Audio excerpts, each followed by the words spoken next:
Leôncio trancou a porta da biblioteca e avançou contra Isaura com os olhos injetados de ódio. Ele achava que finalmente ia silenciar a única testemunha de seus crimes e garantir a posse definitiva da fazenda. O que o fazendeiro não esperava era que Isaura segurava, escondido entre as dobras do vestido, o anel de sinete original do homem que ele tinha enterrado no lodo do cafezal. Isaura corria risco de morte imediata, sob as mãos de um homem desesperado, mas em poucos segundos o jogo começaria a virar. Você vai ver agora como um segredo enterrado no barro destrói o império de Leôncio diante de todos. O ar na fazenda das Palmas, em Vassouras, era pesado, carregado com o cheiro de café úmido e o medo que emanava de cada canto da senzala e da casa grande. Leôncio tinha assumido o comando de tudo após a morte súbita e mal explicada de seu pai, o antigo comendador. Para quem olhava de fora, era apenas a sucessão natural de um herdeiro. Mas por dentro daquelas paredes de pedra e cal, a história era outra. Leôncio não era um sucessor, ele era um usurpador. Ele escondia que o testamento que o tornava dono de cada palmo de terra e de cada alma ali dentro era uma falsificação grosseira, feita às pressas, enquanto o corpo do pai ainda esfriava no quarto de cima. Mas o problema de Leôncio não era apenas a mentira, era o vício. O homem era devorado pelas dívidas de jogo contraídas nas mesas de baco da capital. Ele precisava de dinheiro, e precisava rápido. Só que o antigo comendador, antes de dar o último suspiro, tinha feito algo que Leôncio jamais perdoaria. Ele tinha deserdado o filho rebelde e garantido a liberdade de Isaura, a jovem que ele criou como se fosse da família. Repara bem no que esse homem foi capaz de fazer. Para garantir que nada ficasse no seu caminho, Leôncio queimou a carta de alforria de Isaura na frente dela, vendo o papel virar cinzas enquanto sorria. Ele roubou as joias da própria mãe para pagar cobradores que já ameaçavam sua vida e, para não ser descoberto, acusou um escravo idoso e cego pelo furto, mandando o coitado para o tronco sem um pingo de remorso. Mas o crime mais sombrio de Leôncio ainda estava escondido sob a terra preta do cafezal. O advogado da família, um homem de confiança que guardava o testamento real, desapareceu misteriosamente no dia seguinte ao funeral do comendador. Ninguém sabia dele. Ninguém ousava perguntar, exceto Isaura. Ela tinha 22 anos, era alfabetizada em segredo e possuía uma memória fotográfica que era sua maior arma e sua maior maldição. Ela via detalhes que passavam despercebidos por todos. E ela viu na tarde do desaparecimento do advogado, Leôncio voltando da mata, com as botas cobertas de uma lama cinzenta que só existia na beira do pântano, nos fundos da propriedade. O feitor da fazenda, um homem chamado Tião, também viu. Tião era a sombra de Leôncio, o braço que executava a crueldade. Mas até o couro curtido de Tião estremeceu quando ele viu o patrão arrastando algo pesado em direção à vala. Tião se calava por medo de acabar no mesmo buraco, mas o silêncio dele custava caro para a alma. Enquanto isso, Leôncio tentava manter as aparências. Ele exibia no dedo um anel de sinete de ouro, o símbolo de autoridade da Fazenda das Palmas. Com aquele anel ele selava documentos, contraía novos empréstimos e assinava ordens de venda. Mas havia um detalhe que só quem conhecia a peça original poderia notar. O verdadeiro anel de sinete do comendador tinha uma falha minúscula, quase invisível no brasão da família. Um pequeno risco no metal que deixava uma marca específica na cera quente de cada documento oficial.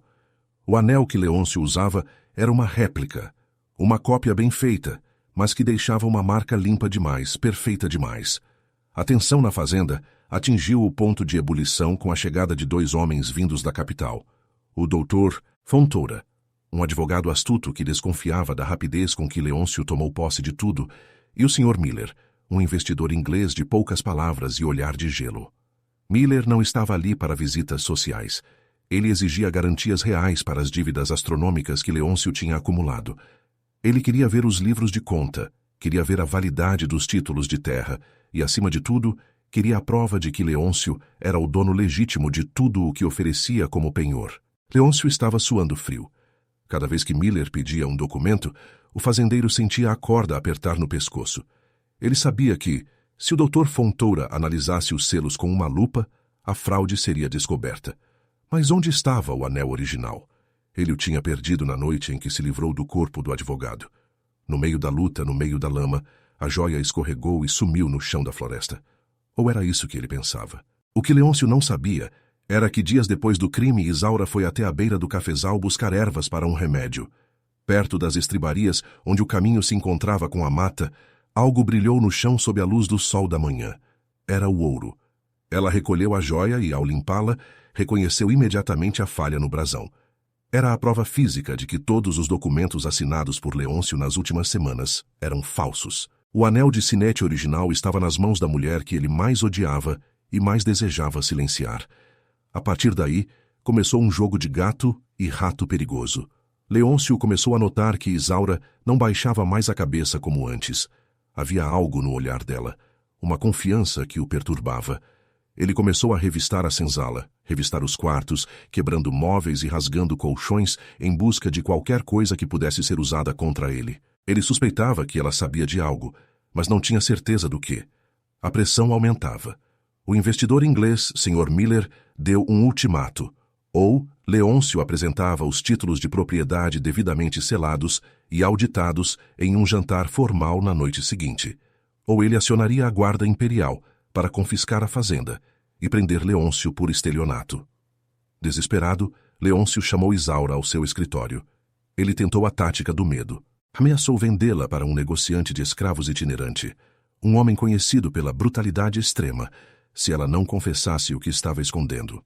Ele gritava, batia na mesa, mas Isaura permanecia em silêncio, sentindo o peso do anel escondido em uma pequena algibeira costurada por dentro de sua saia. Ela sabia que, se entregasse o anel ali, estaria morta em minutos. Ela precisava levar aquela prova até o Dr. Fontoura, mas como fazer isso com a fazenda cercada pelos capangas de Tião? Foi então que ela teve uma ideia arriscada. Durante a preparação do jantar para os convidados, Isaura se ofereceu para ajudar na cozinha. Sob o olhar vigilante das outras cozinheiras, ela conseguiu esconder o anel de ouro dentro de um pão pequeno, recém-saído do forno. Era um risco absurdo. Se alguém mordesse aquele pão antes da hora, o plano acabaria em sangue. Naquela noite, o jantar foi servido sob uma tensão que podia ser cortada com faca. Leôncio falava demais, ria de forma nervosa e bebia vinho como se tentasse afogar o próprio pavor. O Dr. Fontoura observava cada movimento dele, notando como as mãos do fazendeiro tremiam ao segurar o talher. O investidor inglês permanecia em silêncio, apenas esperando o momento de assinar os papéis. Isaura entrou na sala para servir os pães. O coração dela batia tão forte que ela achava que todos podiam ouvir. Ela se aproximou do cocheiro do doutor Fontoura, que aguardava perto da porta lateral para levar as malas de volta, e num movimento rápido e quase imperceptível, entregou o pequeno embrulho com o pão, sussurrando apenas 2 palavras, para o doutor. Mas o feitor Tião, que observava tudo de um canto escuro do corredor, viu o movimento. Ele não sabia o que era, mas sabia que era um segredo. Ele esperou Isaura sair da sala e a interceptou no corredor escuro que levava à biblioteca. Ele a pegou pelo braço com tanta força que os dedos dele deixaram marcas no couro da moça. "O que você deu para o cocheiro, Isaura?" Ele rosnou. Ela tentou se soltar, mas Leôncio, ouvindo a confusão, apareceu na porta. O rosto dele estava vermelho pelo vinho e pela fúria. Ele percebeu que o momento da verdade tinha chegado. Ele ordenou que Tião a levasse para dentro da biblioteca e trancasse a porta. Agora, ali dentro, cercada por estantes de livros que ela mesma tinha espanado por anos, Isaura olhava para o cano da arma que Leôncio tinha tirado da gaveta. Ele não queria mais apenas a joia. Ele queria eliminar o problema. "Onde está o anel, sua infeliz?" Ele gritou, avançando contra ela. "Eu sei que você pegou, eu sei que você viu." Isaura recuou até bater as costas na madeira fria da estante.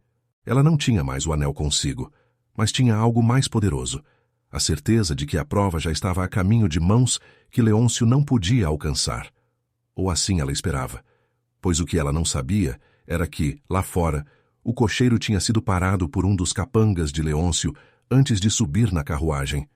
O embrulho de pão caiu no chão de terra batida. Leôncio, dentro da biblioteca, estava prestes a puxar o gatilho, achando que ainda tinha o controle da situação. Ele não sabia que o doutor Fontoura, na sala de jantar, tinha acabado de notar que a marca da cera no documento que Leôncio tinha acabado de assinar começou a derreter de forma estranha, revelando que a falsificação era ainda mais tosca do que ele imaginava. O silêncio na biblioteca era absoluto, interrompido apenas pela respiração ofegante de Leôncio. Ele encostou o metal frio da pistola na testa de Isaura. Última chance, ele disse com a voz falhando. Onde você escondeu? Isaura olhou fixamente nos olhos do homem que destruiu sua vida e disse a frase que selaria o destino dele. O ouro verdadeiro não queima com o papel, Sr. Leôncio, e o que está enterrado no cafezal está começando a feder. Nesse exato momento, um grito veio do lado de fora da casa. O som de cavalos galopando e ordens sendo gritadas ecoou pelo pátio. A guarda imperial tinha chegado, mas não por causa das dívidas. Eles tinham encontrado algo na beira do pântano. Leôncio hesitou por um segundo.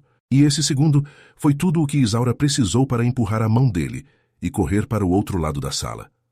Mas a porta ainda estava trancada, e Tião estava do lado de fora com a chave.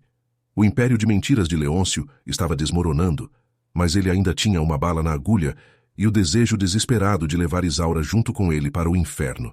O que aconteceria quando a porta daquela biblioteca fosse finalmente derrubada? O anel que estava no pão chegaria às mãos do doutor Fontoura a tempo de provar o crime antes que Leôncio disparasse. A justiça estava batendo no portão, mas a morte estava trancada dentro da sala. O cano da arma tremia contra a têmpora de Isaura, mas o suor que escorria pelo rosto de Leôncio não era de calor. Era o líquido do medo puro, aquele que brota quando o animal percebe que a armadilha se fechou. Ele apertava os dentes com tanta força que a mandíbula saltava sob a pele fina. O silêncio na biblioteca era absoluto, quebrado apenas pelos gritos que vinham lá de fora, do pátio da Fazenda das Palmas. Leôncio sabia que, se puxasse o gatilho, sua vida acabaria em minutos sob os pés da guarda imperial.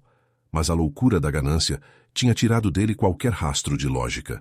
Só que o que Leôncio não tinha percebido, em sua cegueira de ódio, era que o feitor Tião não estava mais guardando a porta.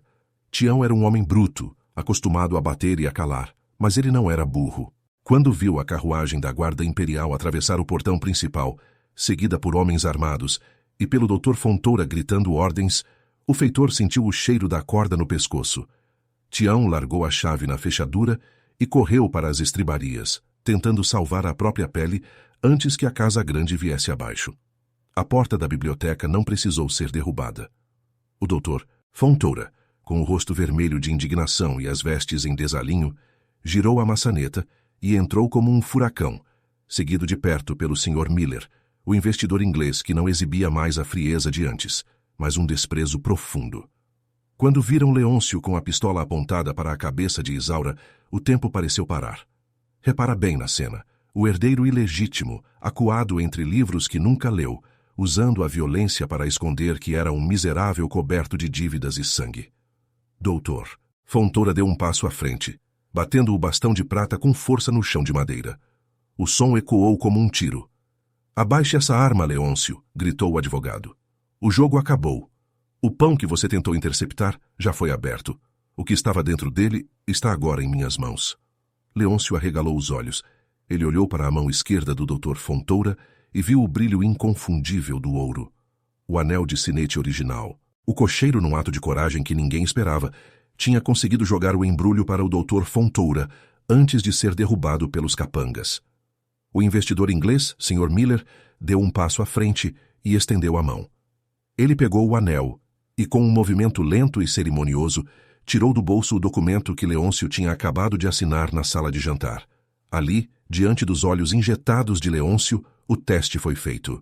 Miller derramou uma gota de cera vermelha sobre um papel em branco e pressionou o anel original. Depois olhou para o selo no contrato de venda da fazenda. A diferença era gritante. A falha minúscula no brasão, aquele risco sagrado que o antigo comendador carregava no dedo, estava presente na nova marca, mas ausente no selo que Leôncio vinha usando há meses. Este homem é um usurpador, disse Miller, com sua voz de gelo. Cada documento, cada hipoteca, cada ordem de venda que ele assinou, usando a réplica, é nula. Ele não é o dono das palmas. Ele nunca foi. Leôncio sentiu os joelhos fraquejarem. A arma começou a baixar, mas ele ainda tentou um último lance desesperado. Ele empurrou Isaura para o lado e avançou em direção à sua escrivaninha. Ele gritava que era tudo uma conspiração, que Isaura tinha roubado o anel e forjado a prova. Ele abriu a gaveta principal, procurando por papéis que ele mesmo tinha forjado, mas, na pressa e no tremor das mãos, ele puxou um fundo falso que ele achava estar bem escondido. Foi o erro fatal. Quando o fundo falso cedeu, Não foram papéis que caíram no chão. Foi um pequeno frasco de vidro escuro, com um rótulo desgastado onde se lia claramente a palavra arsênico. O silêncio que se seguiu foi pior que qualquer grito. O doutor Fontoura se aproximou, recolheu o frasco com um lenço e olhou para Leôncio com um nojo que atravessava gerações. O mesmo veneno que os médicos suspeitaram ter apressado o fim do seu pai, Leôncio, disse o advogado. E o mesmo que você provavelmente usou para tirar a vida do Dr. Álvares, o advogado da família, que desapareceu com o testamento real. Leôncio tropeçou no próprio tapete caro, aquele que ele tinha comprado com o dinheiro roubado das joias da mãe. Ele caiu de joelhos, as mãos tateando o chão, a máscara de fazendeiro poderoso derretendo como a cera falsa que ele usava. Mas o pior ainda estava por vir. Um dos soldados da Guarda Imperial entrou na biblioteca, carregando o que restava de uma bota de couro, coberta de uma lama cinzenta e seca. Ele relatou que, seguindo as indicações de alguns escravos, que finalmente criaram coragem para falar, eles tinham cavado na beira do pântano, perto do cafezal. Lá eles encontraram o que restava do Dr. Álvares. O corpo estava enterrado em uma cova rasa, mas junto a ele, preservado pela lama, estava o testamento original que Leôncio tentou destruir. O documento, protegido por uma pasta de couro impermeável, foi aberto ali mesmo, sobre a mesa da biblioteca. O Dr. Fontoura leu em voz alta para que todos ouvissem, inclusive os escravos que se aglomeravam na janela e na porta. O comendador, prevendo a ruína do filho viciado em jogo, tinha deixado a fazenda sob a administração de um conselho de credores e amigos da família, com a condição expressa de que Isaura recebesse sua alforria imediata e uma pensão vitalícia tirada dos lucros do café. Leôncio tinha sido deserdado meses antes da morte do pai. O choque de realidade foi violento. Leôncio, percebendo que perderia não só a fazenda, mas a própria liberdade e possivelmente a vida na forca, começou a gaguejar, implorando por misericórdia. Ele tentou abraçar as pernas do Dr. Fontoura, chorando como uma criança, pedindo perdão e jurando que pagaria tudo o que devia. Mas a justiça emocional não aceita promessas tardias. O ouro verdadeiro não queima com o papel, Sr. Leôncio, repetiu Isaura, agora em pé, com a postura ereta e os olhos limpos. O Senhor tentou apagar a verdade com fogo e sangue, mas a terra devolveu tudo o que o Senhor tentou esconder. A Guarda Imperial não esperou mais. Leôncio foi algemado e arrastado para fora da biblioteca, passando pelo corredor, onde os quadros de seus antepassados pareciam olhar para ele com vergonha. Ele foi jogado na mesma carroça que costumava usar para transportar mercadorias, sob os olhares de silêncio absoluto de todos os que ele tinha humilhado e torturado por tanto tempo. Tião, o feitor, foi capturado na saída da mata e, temendo a forca, confessou tudo em detalhes.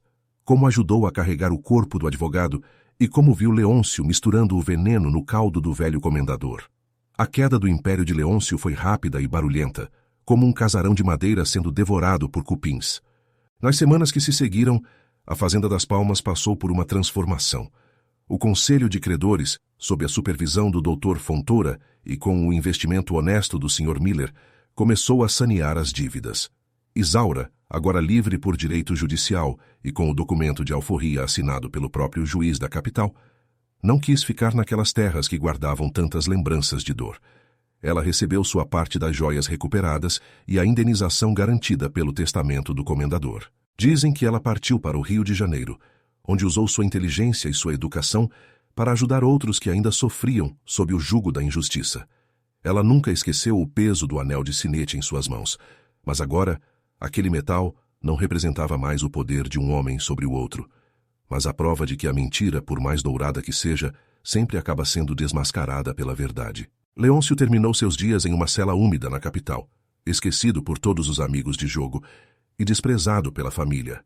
Ele morreu na miséria, sem o ouro que tanto amava e sem a honra que nunca teve. A Fazenda das Palmas continuou a produzir café, mas o cheiro de medo foi substituído pelo som de pessoas que agora trabalhavam por um futuro, e não apenas para sobreviver ao próximo chicote. Essa história nos ensina que a ganância cega o homem para os rastros que ele deixa no chão. Quem tenta apagar o passado sempre acaba queimado pelas brasas que sobraram. A justiça pode demorar, pode ser enterrada no lodo ou escondida em fundos falsos, mas ela não dorme quando a prova é de metal e a mentira tem perna curta. Se essa história de virada e justiça tocou você, Não esqueça de deixar o seu like e se inscrever no canal para não perder os próximos relatos de casos que a história tentou esconder. Compartilhe este vídeo com quem gosta de ver a verdade vindo à tona. E comente abaixo de qual cidade você está assistindo e o que você faria se estivesse no lugar de Isaura naquela biblioteca. Sua participação é o que mantém este canal vivo. Até a próxima história.